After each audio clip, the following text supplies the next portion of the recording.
Chris had always been the kind of man people admired, smart, calm, and endlessly ambitious.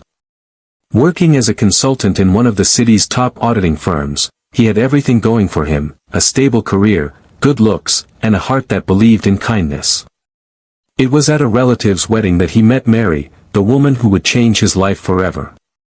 She wasn't like the others at the party, no designer dress, no loud laughter, just quiet grace.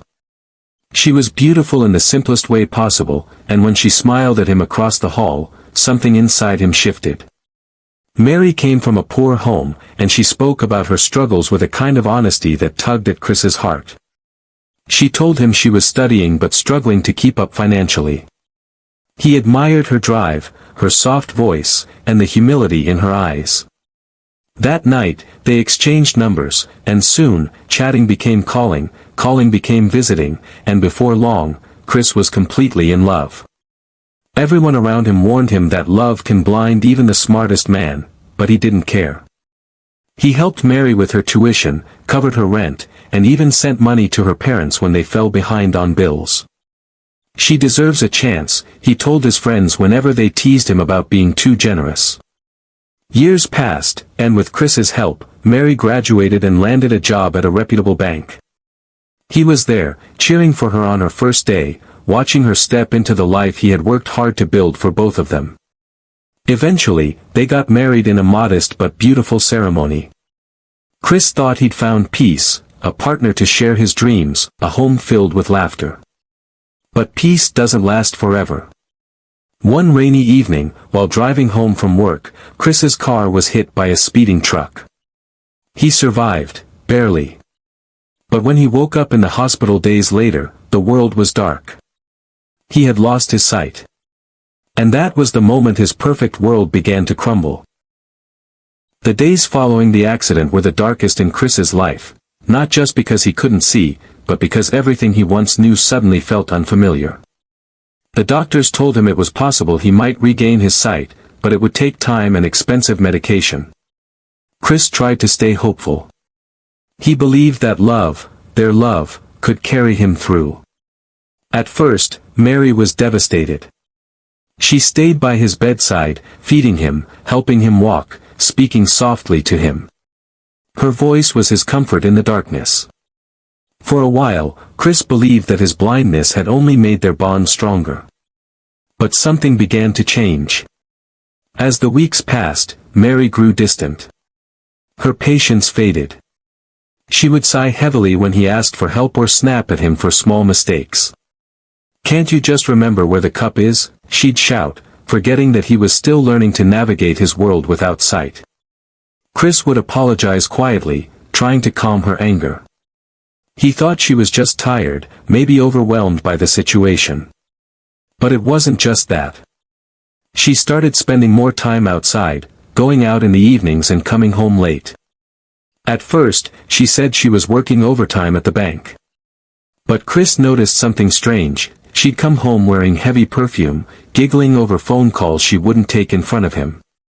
The warmth in her voice when she said his name was gone. Even her footsteps sounded colder when she walked around the house. One evening, as he sat on the couch, Chris heard the vibration of her phone on the table. She was in the shower.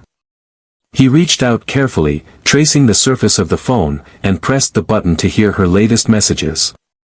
A man's voice note played. "Can't wait to see you again, babe." He still doesn't know, right? Chris froze.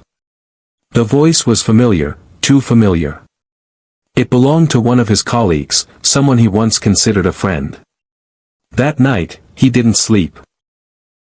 He lay in the darkness, realizing that the woman he had sacrificed so much for, the woman he lifted from poverty, was betraying him while he couldn't even see her face. Still, he said nothing. He couldn't. He wasn't ready, not yet. Because something inside him whispered, "You will see again.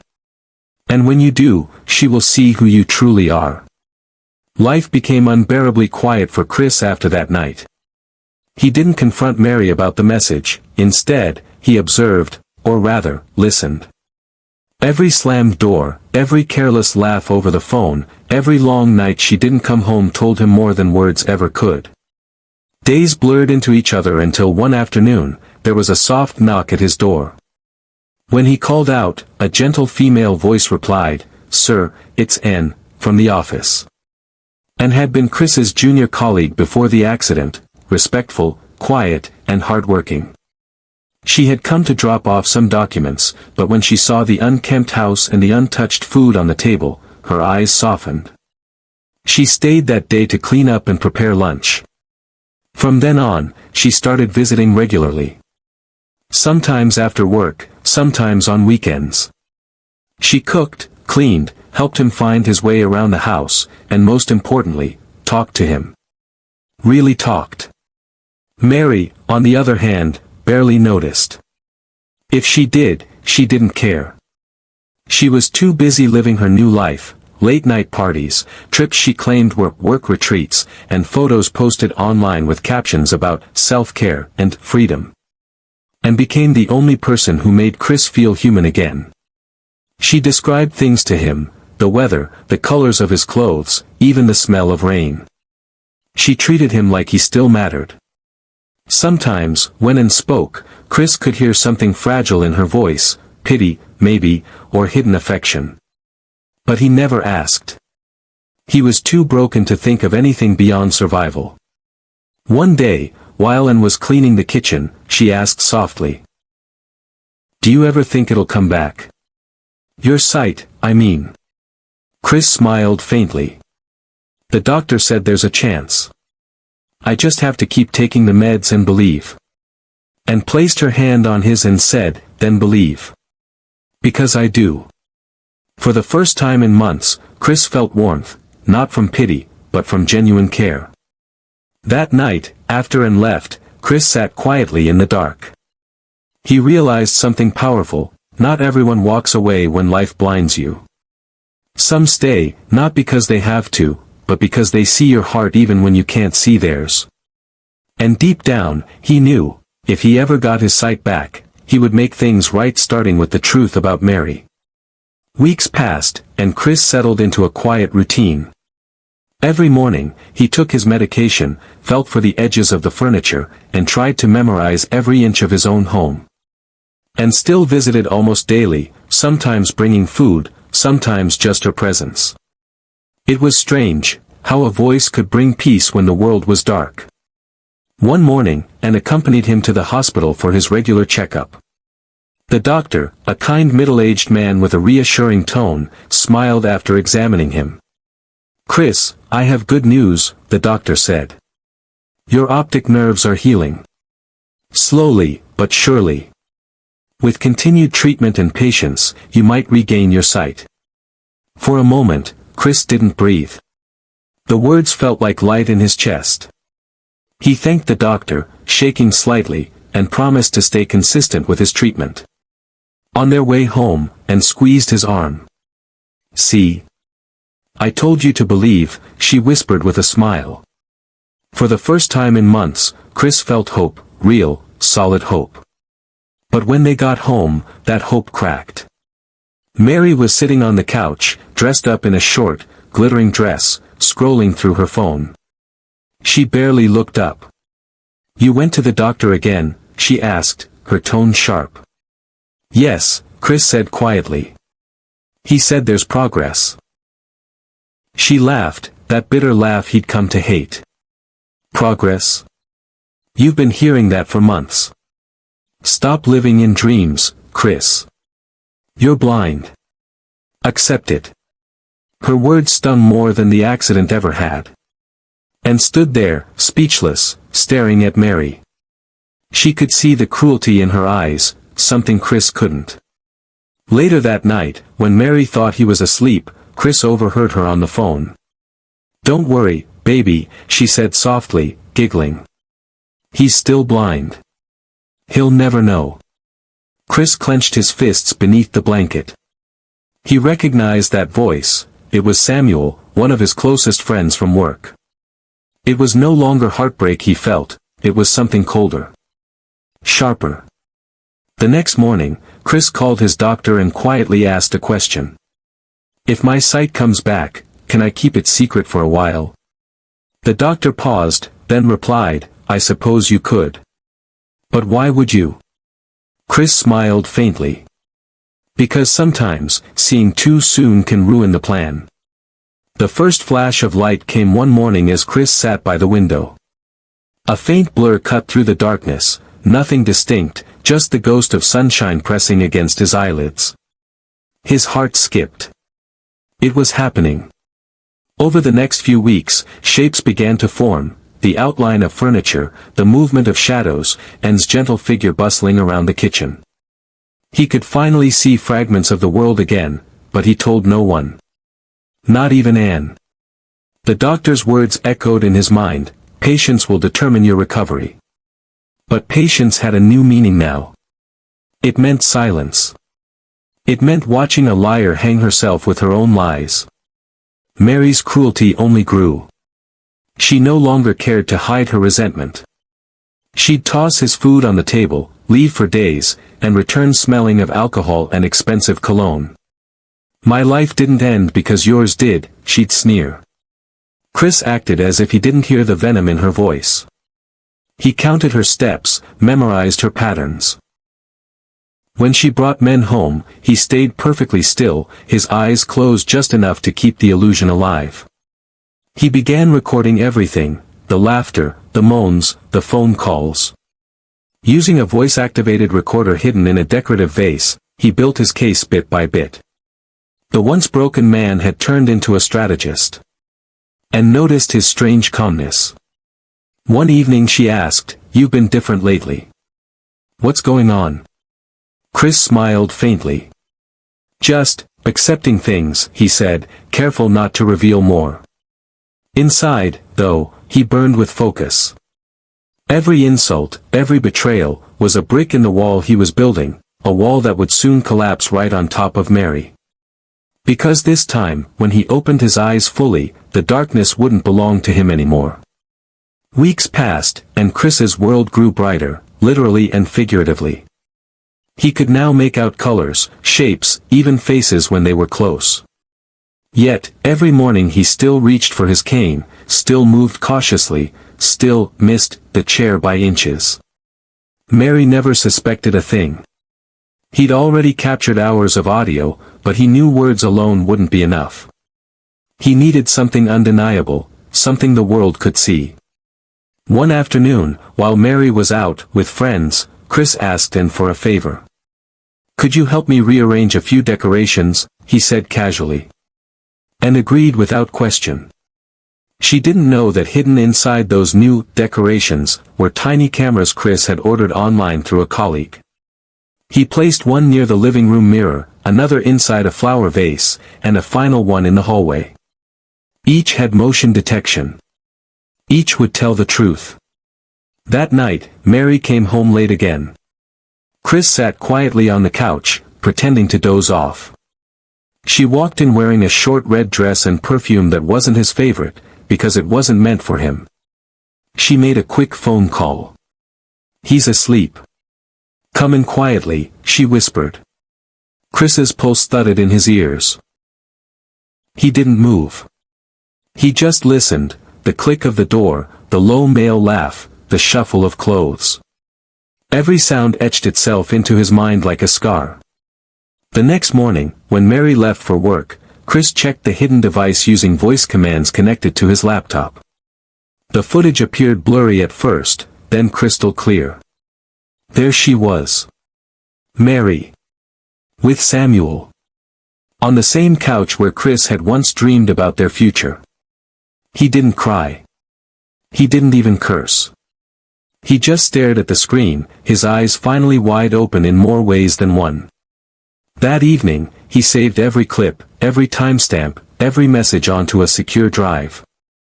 He locked it away carefully, knowing that truth, like justice, should be revealed at the right time, and he was almost ready. The air in the house had changed. Mary still came and went as she pleased, but lately she watched Chris a little too long before speaking, as if she were trying to read his blind eyes. Something in her gut was whispering that he wasn't as helpless as he looked. Chris noticed her suspicion, so he doubled down on the act. He stumbled intentionally, knocked over cups, even asked her to guide him to the door like before. Each performance eased her nerves, and made her careless again. Meanwhile, the videos kept piling up. Dozens of nights with Samuel. Parties, hotel rooms, even voice messages bragging to friends about how she controlled a blind man's wallet. Chris stored them all neatly, labeling each file by date.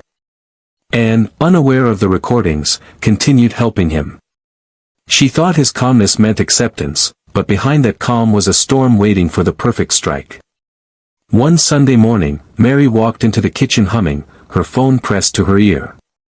She didn't notice Chris was sitting quietly by the counter. "Yeah, the fool still thinks I'm taking care of him," she said, laughing. "As soon as the insurance money clears, I'm done." Chris's hand tightened around his cane. Insurance money? He didn't even know she'd filed a claim. When she hung up, he asked softly, "Who were you talking to?" She jumped, her smile too quick. "Just a friend from the bank. Work stuff." He nodded, pretending not to hear the lie. But inside, a new piece of the puzzle clicked into place. She wasn't just cheating, she was planning to drain him dry.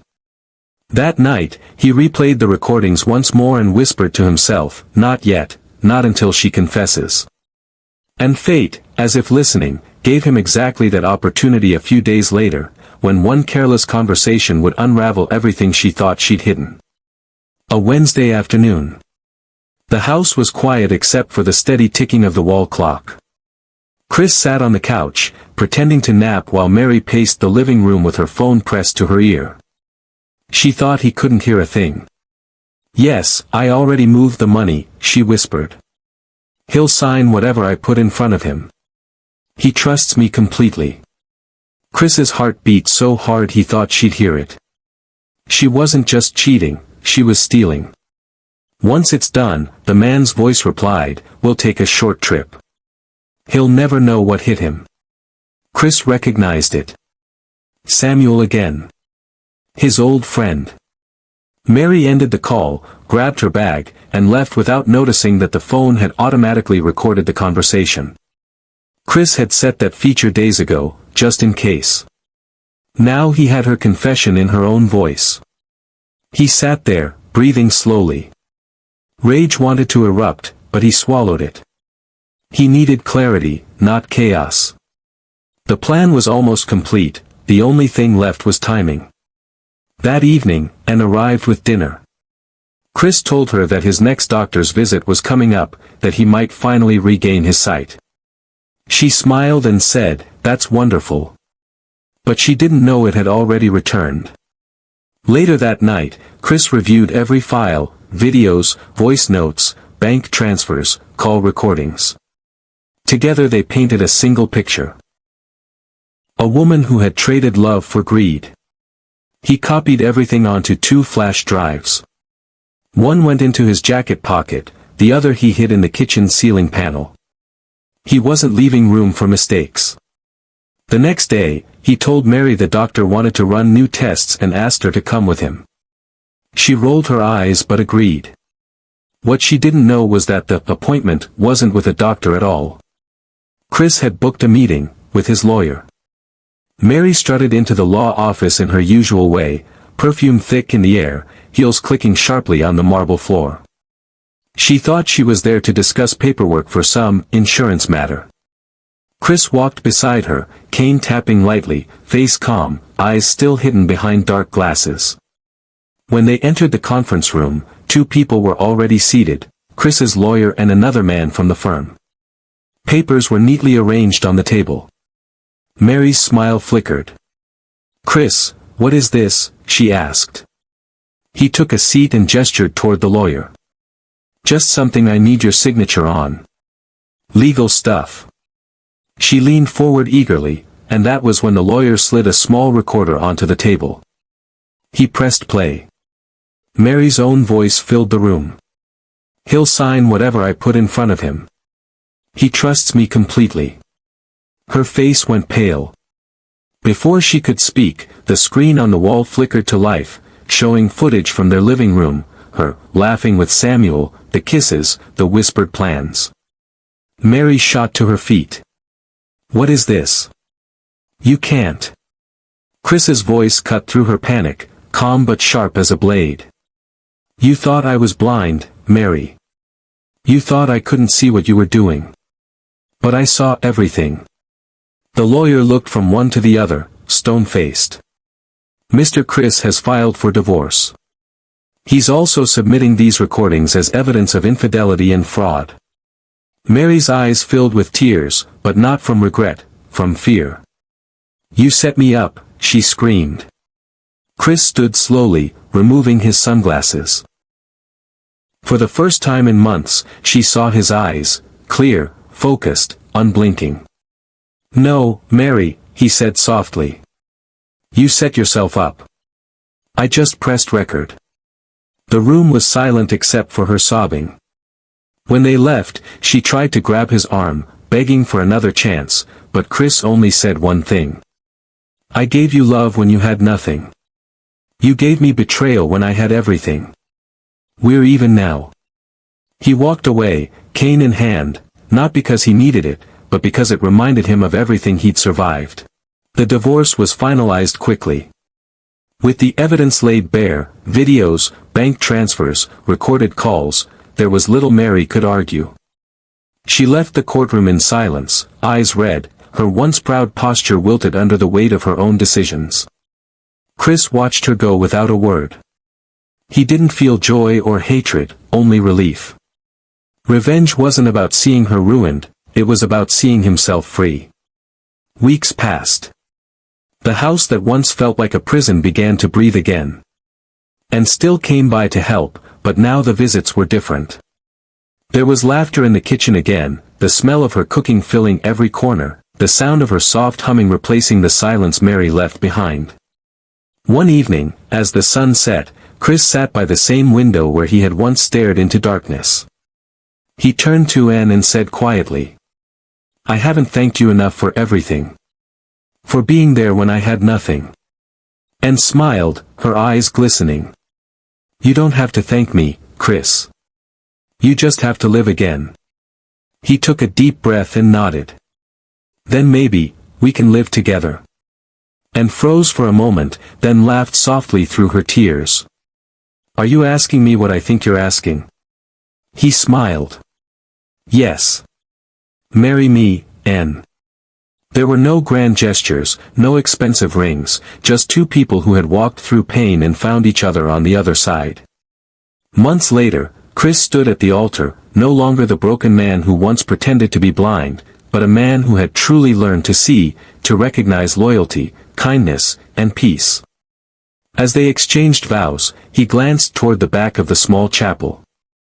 For a split second, he thought he saw Mary outside, watching from a distance before turning away. He didn't hate her anymore. He pitied her. Because while she had chased pleasure and wealth, Chris had found something far greater, clarity.